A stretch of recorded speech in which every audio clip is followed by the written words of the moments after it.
రాయచోటి ఉర్దూ పాఠశాల ఉపాధ్యాయులు ఇజాజ్ ఆకస్మిక వృత్తి బాధాకరమని ఉపాధ్యాయ లోకాన్ని తీవ్ర దిగ్భ్రాంతికి గురిచేస్తుందని రాష్ట్ర రవాణా క్రీడా శాఖ మంత్రి మండిపల్లి రాంప్రసాద్ రెడ్డి పేర్కొన్నారు. శుక్రవారం సాయంత్రం కడపనగర్లోని మృతుడి నివాసంలో ఇజాజ్ కుటుంబ సభ్యులను రాష్ట్ర రవాణా క్రీడా శాఖ మంత్రి మండిపల్లి రాంప్రసాద్ రెడ్డి పరామర్శించి అంజలి ఘటించి కుటుంబ సభ్యులకు సానుభూతి తెలిపారు. అనంతరం వారు మాట్లాడుతూ విద్యార్థుల ఆకతాయి చేష్టలు విద్య బుద్ధులు నేర్పే ఉపాధ్యాయుడి ప్రాణాలు కోల్పోవడానికి కారణం అవ్వడం బాధాకరమని అన్నారు. ఇటువంటి సంఘటనలు విద్యార్థి లోకానికి చెడు పేరు తీసుకువస్తుందని అన్నారు. ఈ సంఘటనపై ముఖ్యమంత్రి సీరియస్ గా ఉన్నారని అన్నారు. ఇజాజ్ కుటుంబానికి ప్రభుత్వం అండగా ఉంటుందని, ఇజాజ్ మృతికి గల కారణాలను సమగ్రంగా విచారణ చేపట్టి తెలుసుకుంటామని అన్నారు.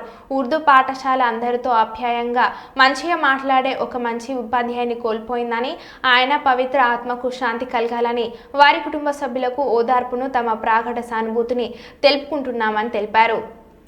వాళ్ళు స్టూడెంట్స్ 100 మెంబర్స్ తింటే 300 మెంబర్స్ కి వేసుకుంటారు సార్ మిడ్ డే మీల్స్. అది అడిగినందుకు చంపేసినారు సార్. తర్వాత చిక్కీలు ఎగ్స్ అమ్ముకుంటారు కుమ్మక్క వేసి. ఇవన్నీ అడిగినందుకు సార్ నమస్తే సార్, మీకు తెలుసు కదా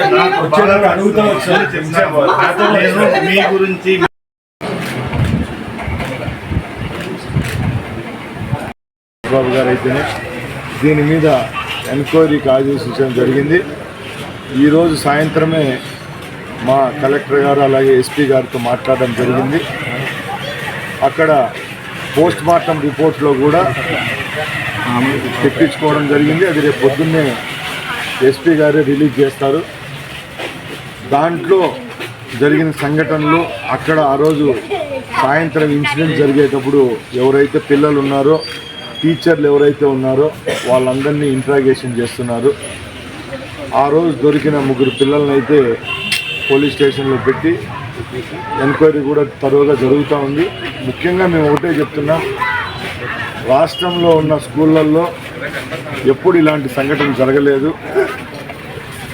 ఎవరైతే ఈరోజు ఆ కుటుంబానికి ఆ నష్టం కలిగిందో అది తీర్చడం ఆ భగవంతుని వల్ల కాదు. ఎందుకంటే విద్యాలోకంలో ఒక అధ్యాపకునిగా కల్మషం లేకుండా 10 మందికి చదువు చెప్పే అతను ఆయన ఈరోజు మన మధ్య లేకపోయినా కూడా ఆయన అయితే ఒక మంచి పని కోసం పోరాడారని మా నియోజకవర్గంలో కాదు ఇక్కడ జిల్లా అంతటికి తెలుసు. కాబట్టి గవర్నమెంట్ తరఫున నిష్పక్షపాతంగా ఇది ఇన్సిడెంట్ పైన ఎంక్వైరీ అయితే జరుగుతూ ఉంది.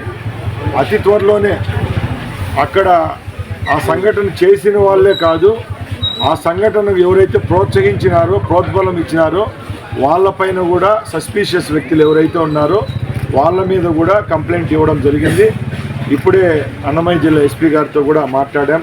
అలాగే ఇక్కడున్న వాళ్ళ సతీమణి గారితో మాట్లాడి ఎవరిపైన డౌట్ ఉంటే కూడా చెప్పన్నాం. వాళ్ళు ఒక 2-3 పేర్లు చెప్పడం జరిగింది. అవి కూడా తరో ఎంక్వైరీలో అతి త్వరలోనే తేలుతాయి. మేము చేతులు జోడించి అధ్యాపకులకు ఒకటే చెప్తున్నాం, మీ దయ వల్ల మీ పాత్ర కూడా కూటమి ప్రభుత్వం అధికారంలో రావడానికి పాత్ర ఉంది. కాబట్టి మీ రుణంలో ఈ ప్రభుత్వం ఉంది. ఇలాంటి సంఘటనలు రాబోయే కాలంలో జరగవు. ఇదైతే దురదృష్టకరం. కాబట్టి ఈ ప్రభుత్వం ఎవరైతే నిన్న చనిపోయారో అధ్యాపకుల కుటుంబానికి సానుభూతే కాదు, వాళ్ళ వెనకామంటి ఉండేదానికి ముందుంటుంది. అలాగే వారి కోరిక మేరకు ఇలాంటి కార్యక్రమాలు రాబోయే కాలంలో పునరావృతం కాకుండా చర్యలు అయితే తీసుకోవడం జరుగుతుంది. నమస్తే సార్. నమస్తే సార్. తెలుసుంటుంది కదా సార్.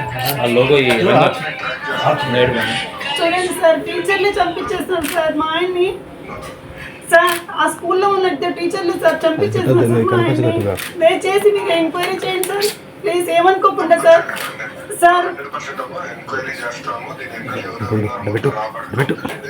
సార్ మా ముఖ్యమంత్రి గారికి ఉపాధ్యాయులు అంటే బాగా ఇష్టం సార్.